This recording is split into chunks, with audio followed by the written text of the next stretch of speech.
네, 포커스인 제주 후반부 이어가겠습니다. 내년 3월 대통령 선거가 다가오면서 여야 대선 주자들을 태운 경선 버스가 속도를 내기 시작했습니다.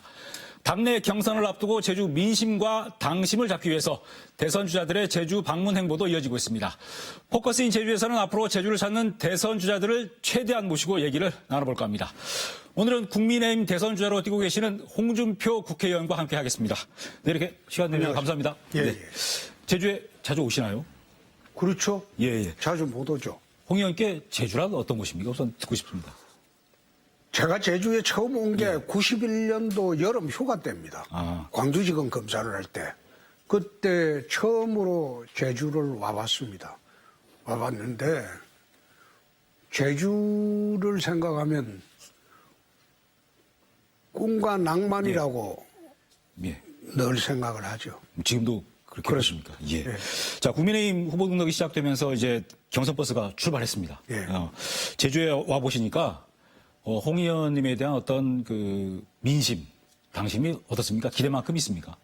지금은 잘 모르죠. 예. 모르지만은 지난 4년 전에 탄핵 대선 때는 우리 당 지지율이 4%빼 안 되었고 그거 뭐 되려고 나간 거는 아니죠. 당이 붕괴하고 있습니다. 근데 지금은 이제 다르죠. 이번에는 되려고 나왔습니다. 지금 말씀하신 것처럼 지난번 출마하실 때는 두 번째 출마하신데 이번이 지난번 출마는 와야 된 당을 다시 다시 재건하기 위해서 나오신 거고. 그럼 이번은 어떤 각오? 이번에는 제가 대선을 이기려고 나오죠. 그래서 제주에 와서도 오늘 이제 4.3 평화공원에도 가고 현충탑에도 가고 당원 대의원 간담회도 하고 오늘 하루 종일 좀 바빴습니다. 자, 그리고 지난 7월에 제주도 기자협회에서 여론조사를 한 적이 있습니다. 제가 그래서 쭉 다시 한번 그 세부 데이터를 봤는데 20, 30대의 그 홍준표 의원에 대한 지지율이 40대 이상보다 높았습니다. 그리고 직업별로 보니까 대학생층의 지지율이 가장 높았거든요. 이게 이런 지지율 분포가 보통 진보 성향 후보한테 나타나는 건데 어떻게 해서 보수 후보이신 홍준표 의원한테 이런 지지율 분포가 나타난다고 보시나요? 그게 20대, 30대, 40대가 이제 최근에 저쪽으로 많이 오고 있는 것은 우리 당이 가장 취약하던 그런 계층입니다. 근데 가장 취약하던 계층의 지지율이 몰리고 있는 것을 보면 이제 50대, 60대는 나중에 되면 자동적으로 오게 돼 있거든요. 그래서 지금은 어느 후보한테 그럼 50대, 60대의 지지율 가 있다고 보시는 건가요? 그 50대, 60대가 후보가 되면 우리 당 후보가 되면 자연적으로 오는 계층이에요. 현재는 윤석열 후보 쪽에 많이 가 있다고 보시는 거예요? 그렇습니다. 그건 뭐 여론조사 지표상으로 나타나 있으니까요. 그러니까 앞으로 이 젊은 층의 지지 기반을 갖고 있으니까 나중에 대선 주자가 되시면 더 지지층이 넓어질 거라고 보시는 거군요. 그렇죠. 자, 우리 당의 이제 특징 중에 하나가 20, 30대, 40대 지지층이 언제나 바닥이었습니다.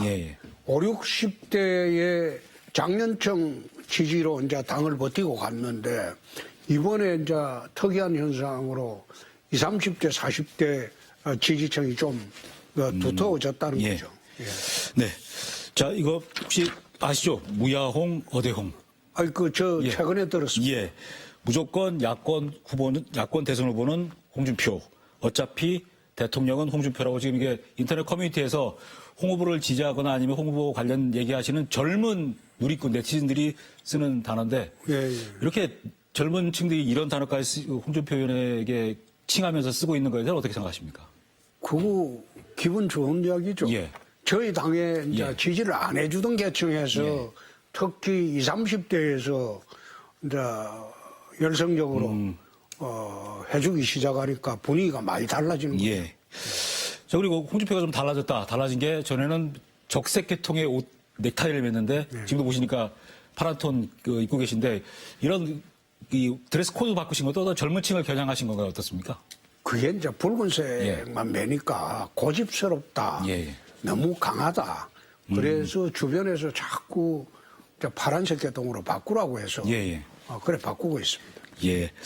자, 근데 여러 가지 지금 뭐 외형적인 변화라든가 어떤 성향적인 변화도 많이 하고 계신데 지금 여전히 정치권에서는 홍준표는 막말하는 정치인이다 이런 평가를 하는데 이런 평가에 대해서 어떻게 보십니까? 특히 뭐 여당 쪽에서 많이 하시던데. 하는데 거기에 대해서는 내가 이제 반론을 제기하지 않는 게 예.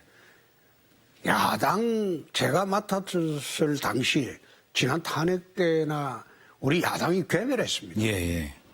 그런데 괴멸된 야당을 살려내려면 말이라도 똑하게 해야죠. 어? 그래서 결국은 제가 그 이미지 손상을 각오하고 지금 당을 살려냈지 않습니까? 예, 예. 지금 그게 다 쓰러져 가는 당을 지금 살려낸 게 그게 제가 한 거죠. 예. 근데 지금은 다르죠. 당이 다 살아나고 예. 전국이 다 이제 우리 쪽으로 많이 몰리고 하니까 지금은 그럴 필요가 없죠. 예. 예. 예. 그리고 최근 여론조사에서 보면은 홍준표 의원의 지지율이 올라가고 있는 게, 민주당 지지층들이 일부러 홍준표 의원을 선택해서 지지율을 높게 만드는 그런 위장 전략, 뭐 역선택이다 이런 주장이 나오고 있는데 이 역선택 가능성에 대해서는 어떻게 보십니까? 그 참 어처구니 없는 게 예. 그 선거판에 역선택이라는 게 사실 없습니다. 할 수가 없는 게 갑자기 전화 받고 어떻게 역선택하겠습니까? 그리고 역선택할 사람이 같으면 전화 이래 딱 받을 때 끊어버립니다. 예. 그러니까 역선택 가능성은 전혀 없고 순수한 홍준표 의원에 대한 지지율이다 이렇게 보시는 거군요. 그것은 제가 이제 호남의 지지층들이 많이 있습니다. 예, 예. 호남의 지지층들이 많이 있는 게 제가 광주지검 검사하면서 광주의 조폭을 다 잡았습니다. 아, 예. 그때 광주 가면 지금도 모래시계가 그때 나온 건가요? 전설이죠. 예. 그리고 전북은 가보면 홍준표가 전북의 사위입니다. 아. 저희 집사람이 전라북도 부안입니다. 예. 그것 때문에 이제 호남 분들이 저한테 거부 반응이 없죠. 예. 당은 민주당 지지하지만은 뭐 대선에 홍준표 찍겠다는 사람이 많아졌죠. 예.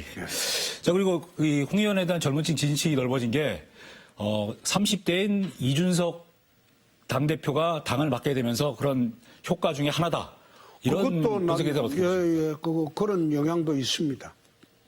예. 그러니까 어떤 도움을 좀 받으신 건가요, 그러면? 그게 도움이라기보다도 이제 당이 젊어져 간다는 건데, 저는 젊은 사람이 아니지만은 그 사이에 당을 나와 밖에 있으면서 홍카콜라하고 젊은이들하고 또는 좌파 진영의 사람들하고 제가 토론도 많이 하고 소통도 많이 했죠. 그러면서 아마 저항감이 많이 줄었을 겁니다. 예. 그리고 지금 이준석 대표 돌풍도 이어지고 그리고 더불어민주당에서는 송영길 대표가 돌직구 발언을 계속 이어가면서 이상하게 그전 대선과 달리 대선 주자가 뜨는 게 아니라 당대표들이 뜨는 좀 시류가 생겨버렸습니다. 이런 현상에 대해서는 어떻게 좀 보시나요? 그건 나쁘지 않죠. 예. 저는 나쁘지 않은 게 이준석 대표가 뜨면 젊은 층이 따라오고 그것이 자동적으로 당 후보들한테 연동이 되기 때문에 저는 그거 나쁘게 보지 않습니다. 그 전 때랑 좀 분위기가 다른 겁니까? 그러면 당대표 분위기가 다르죠. 움직이는 자체가. 당대표가 젊은 사람이 들어오니까 젊은 층들이 우리 쪽으로 많이 쏠림의 현상이 있죠. 예. 근데 이게 이준석 대표가 워낙 뜨다 보니까 최근에 윤석열 후보하고 좀 갈등이 있었고 그리고 원희룡 전 제주지사하고는 녹취록 문제 때문에 또 갈등이 또 불거졌거든요. 이렇게 당대표와 대선 주자 간의 갈등이 어떤 국민의힘 대선 판도에는 좀 부정적으로 영향을 미칠 수도 있지 않을까요? 저는 꼭 그렇다고 보지 않는 게 이준석 대표나 대선 후보들 중에서 누가 잘못했는지 그걸 눈여겨 좀 보면 판단이 설 건데 그걸 같이 싸잡아서 이제 잘못했다고 하니까 문제가 생기는 겁니다. 그러니까 지금 뭐 어떤 건전한 갈등을 보시는 겁니까 그러면? 나쁜 건 아니죠. 나쁜 건 아니시고. 뭐 이준석 대표하고 홍준표 의원께서는 어떤 갈등 요소가 전혀 없으십니까? 전혀 없습니다. 아, 그렇죠. 자, 이제 국민의힘 대선 레이스, 대선 경선 버스에 10명이 넘게 타고 있습니다. 그리고 이제 8명을 압축하는 1차 컷오프가 9월 15일, 그리고 4명으로 줄이는 게 10월 8일이고 11월 5일에 국민의힘 대선 주자가 확정이 됩니다. 11월 5일에 꽃다발 받고 대선 주자가 되실 거라고 보십니까? 홍 의원께서는? 저는 제가 될 거로 봅니다. 어떻게 보시는지 그렇게. 그런데 저는 재수생이거든요. 대선을 5번을 치러봤습니다. 국회의원을 하면서 예, 예. 이번이 6번째입니다. 예, 예. 4번은 다른 사람 대선을 우리 후보들 치렀고 예. 탄핵 대선은 망한 정당을 안고 한번 치러봤고 이번에는 2번째 치르는 거예요. 예. 그래서 훨씬 대선판을 보는 것이나 가는 방향을 예. 제가 잘 알고 있죠. 예. 근데 대선 주자가 되시려면 지금 현재 각종 여론조사에서는 윤석열 전 검찰총장이 늘 앞서고 있는데 뒤집어야 되지 않습니까? 역전해야 되지 않습니까? 이 역전하는 시점 언제로 보시는지 그럼요? 추석 전으로 봅니다. 추석이 얼마 안 남았는데요. 그렇습니다. 그 한 20일 앞으로 20일 사이에 반전을 할 거라는데 그럼 어떤 계기로 반전이 될 거라고 오늘 각종 여론조사에서 예. 지금 3, 4%로 붙었죠. 예. 저 봤습니다. 3, 4%로. 예. 그거는 추석 전으로 하면 뒤집어지죠. 예. 저는 올라가는 추세고 예. 윤 후보는 내려오는 추세니까 선거에 있어서 올라가는 사람과 내려오는 사람이 만나면 거의 올라가는 사람이 이기게 돼 있습니다. 그러니까 윤석열 전 검찰총장 지지율 빠지는 게 전부 다 홍준표 의원한테 오고 있다라고. 지금은 그런 현상이 보이죠. 예. 예. 자, 이게 뭐 대선 주자가 되시는 게 중요한 게 아니라 내년 3월 예. 대선에서 정권 교체 가능할 거라고 보십니까, 그러면? 정권 교체 여론이 지금처럼 높은 적이 없기 때문에 예. 제가 후보가 되면 정권 교체를 할 수 있다고 봅니다. 어떤 그 이전 대선 때하고 이번 대선 때하고 분위기 중에 가장 큰 차이가 어떤 젊은 층 차이입니까? 당이 우선 살아있다. 예. 지난 대선은 당이 전부 붕괴가 됐어요. 예. 전국 조직이. 그럼 우선 당이 살아있다. 두 번째 20, 30대, 40대가 우리 쪽으로 온다. 그러면 우리가 훨씬 유리하죠. 예. 자, 뭐 좀 다른 얘기 좀 짚어보겠습니다. 홍 의원께서는 이제 국회의원 5번 하시고 경남지사도 2번 하셨잖아요. 네. 지금 원희룡 전 지사 같은 경우도 국회의원도 하고 도지사도 2번 한 비슷한 행보를 정치 행보를 보여왔는데 네. 원희룡 전 지사의 대선 출마 어떻게 보십니까? 같은 경쟁자라서 제가 말씀드리기 예. 곤란합니다. 그거는 말 안 하는 게 예의입니다. 대선 주자로서의 원희룡 후보는 어떻게 평가하십니까, 그러면? 그것도 말 안 하는 게 예의입니다. 뭐 출마 뭐 자격이 있다 없다 뭐 그 정도. 아니 그거는 예. 누구나 다 출마의 자유는 있죠. 자유가 아니라 자격이란 부 예, 자격도 있죠. 예. 예. 잘 하실 거라고 보십니까, 그러면? 그건 이제 잘 모르겠습니다. 예. 자, 그리고 지금 도지사직 사퇴한 걸 놓고 이재명 경기지사하고 원희룡 지사하고 뭐 한때 좀 공방을 좀 벌이기도 했는데 이재명 지사 현직을 유지하고 있는 이재명 지사의 판단, 그러면 도지사직을 버린 원희룡 전 지사의 판단, 누구의 판단이 옳다고 보십니까, 그러면? 제대로 하려면 원희룡 지사의 판단이 맞죠. 예. 맞죠. 어떤 이유 때문에 그렇게 보시는지? 그거는 도민에 대한 예의죠. 예. 지금 보궐선거만 없으면 예. 되는 것이고 대행체제로 1년 정도 한다고 해서 이제 문제가 크게 발생하는 건 아닙니다. 중요 결정은 예. 그 전에 다 했을 테니까. 그러나 지금 이재명 지사가 경기도 예산을 가지고 자기 대선에 홍보하고 사용한다는 예. 거 그거 맞지 않죠. 그러면 지금 이재명 지사 같은 경우에는 도지사 찬스를 쓰고 있다고 보시는 거네요. 그렇습니다. 원희룡 지사는 찬스를 과감히 버렸고. 그렇습니다. 예. 그 대선 출마하실 때는 지사 가실 때가 아니었잖아요. 그때는 예. 갑자기 대선이 생겼죠. 예. 보궐선거였으니까. 그래서 지사직 버리고 안 버리고 아마 제가 보궐선거를 안 하기 위해서 보궐선거면 수백억이 들거든요. 그래서 안 하기 위해서 지사 사퇴를 한 보름 정도 늦춘 적은 있죠. 예. 예. 자, 뭐 제주 현안 몇 가지 좀 여쭤보겠습니다. 지금 제주 제2공항 같은 경우에 여전히 지난 대선에도 시끄러웠는데 또 시끄럽거든요. 환경부가 일단 그 제동을 걸면서 제2공항이 지금 국토교통부가 기존대로 추진할 건지 아니면 다른 대안을 할 건지 지금 결정을 해야 되는 시점인데 어떤 방향으로 좀 정리가 돼야 된다고 보십니까? 원희룡 지사가 공항 문제는 자기 재임 중에서 방향을 설정했어야 옳았습니다. 방향 설정 안 하고 지사가 머뭇거리는 사이에 마치 환경부하고 국토부가 핑퐁처럼 돼버렸죠. 예. 그래서 제가 보건대는 저런 상태라면 지사 후임자 누가 오더라도 재추진하기가 어렵지 않느냐. 근데 원희룡 지사는 제2공항은 정상적으로 추진돼야 된다라고 입장을 밝혔는데 일단 그래서 여론조사를 해보니까 반대가 조금 높게 나와서 지금 논란이 되고 있는 상태거든요. 지금 홍준표 의원께서는 제주 제2공항에 대해서 그러면 찬성이다 반대다 그러면 어느 쪽으로? 찬성 반대가 아니고 찬성은 하는데 예. 지금 제2공항 그 부지에 다시 추진하기는 힘들지 않느냐. 예.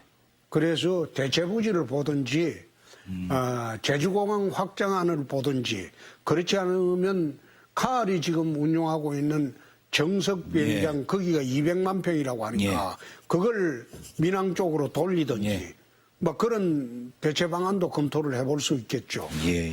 그 추가 공항 인프라는 제주에 필요한데 이거를 현재 부지가 아니고 다른 방안을 찾는 게 바람직하다 이렇게 보시는 거네요. 바람직하다기보다 현재 부지를 추진할 동력을 지금 가질 수가 있겠습니까? 예. 힘들겠죠. 예, 알겠습니다. 자, 그리고 4.3 평화공원도 다녀오셨는데 지금 현재 4.3 유족과 희생자들에게 배상과 보상을 하는데 이거를 차등적으로 줄 거냐 아니면 어떤 기준을 정해서 동일하게 줄 거냐 이런 게 현재 좀 논란이 되는 부분입니다. 이런 부분은 어떻게 좀 정리가 된다고 보시나요? 그거는 이제 유족과 정부 당국이 긴밀하게 이제 협조를 해서 합의점을 찾아야 될 겁니다. 일방적으로 정부가 결정하기는 어려울 겁니다. 예. 뭐 4.3 유족이나 관련된 분들 만나보셨습니까 혹시? 네. 예. 어떤 주문을 좀 하시던가요? 보상 절차를 할 때 이제 도와달라는 말씀을 하셨고 그 배상과 보상 절차를 할 때 저희 당이나 제가 적극적으로 도와드리겠다고 했습니다. 예. 자, 그리고 지금 제주가 특별자치도가 된 지 지금 15년이 됐는데 제주도민들의 삶에 무슨 변화가 있느냐 아주 회의적인 반응들이 많거든요.